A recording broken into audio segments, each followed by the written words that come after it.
ഏറെക്കാലമായി ലഹരി ഉപയോഗിക്കുന്ന യുവാവാണ് ലഹരിയിൽ നിന്ന് മോചനം നേടാൻ സഹായിക്കണമെന്നാവശ്യപ്പെട്ട് താനൂർ പോലീസ് സ്റ്റേഷനിലെത്തിയത്. ലഹരി ഉപയോഗം തന്റെ ജീവിതം നശിപ്പിച്ചെന്നും കുടുംബം അകന്നുപോയെന്നും യുവാവ് പോലീസുകാരോട് പറഞ്ഞു. ലഹരി ഉപയോഗം തുടങ്ങാൻ എളുപ്പമാണെന്നും നിർത്താൻ കഴിയില്ലെന്നും യുവാവ് പറഞ്ഞു. കുടുംബങ്ങൾ പോലും തന്നെ അകറ്റി നിർത്തുകയാണെന്നും യുവാവ് പറയുന്നു. അവർക്ക് എങ്ങനെ തോന്നുന്നത് ഇതിന് ഒഴിവാണെന്ന് അവർക്ക് തോന്നിയിട്ടുണ്ടെങ്കിൽ പ്രത്യേകിച്ച് തുടങ്ങാൻ പോകുന്ന ഇപ്പോഴത്തെ തലമുറ കുറേ കുട്ടികളുണ്ട്.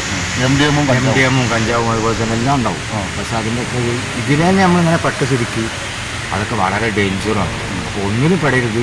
അങ്ങനെ ആർക്കും എന്തെങ്കിലും സംഭവിച്ചിട്ടുണ്ടെങ്കിൽ ധൈര്യമായിട്ട് ഞങ്ങളെ ബന്ധപ്പെട്ടാൽ അതിനെക്കൊണ്ട് പറ്റുന്ന എല്ലാം നമ്മളും സാറന്മാരെ എടുത്ത് കൊണ്ടുപോയിട്ട് ചെയ്തു തരും. ലഹരി ഉപയോഗത്തിൽ നിന്ന് ഏതു വിധേനയും മോചിതനാകണമെന്ന് ആഗ്രഹിച്ചിരുന്നപ്പോഴാണ് താനൂർ ഡിവൈഎസ്പി പി പ്രമോദിന്റെ നേതൃത്വത്തിൽ ലഹരിക്കെതിരെ 50 ദിന കർമ്മ പദ്ധതി നടപ്പിലാക്കുന്ന വിവരം യുവാവ് അറിഞ്ഞത്. ഇതോടെ ലഹരി മുക്തനാകാൻ സഹായിക്കണമെന്ന് അഭ്യർത്ഥിച്ച് യുവാവ് നേരിട്ട് പോലീസ് സ്റ്റേഷനിൽ ഹാജരായത്. ഇയാളെ പിന്നീട് പോലീസ് ഡി അഡിഷൻ സെന്ററിലേക്ക് മാറ്റി. യുവാവിനെ ലഹരിയിൽ നിന്ന് മോചിപ്പിക്കാൻ വേണ്ട സൗകര്യങ്ങൾ നൽകുമെന്ന് ബോധവൽക്കരണത്തിനിടെ താനൂർ ഡിവൈഎസ്പി പറഞ്ഞിരുന്നു. കേരള വിഷൻ, താനൂർ.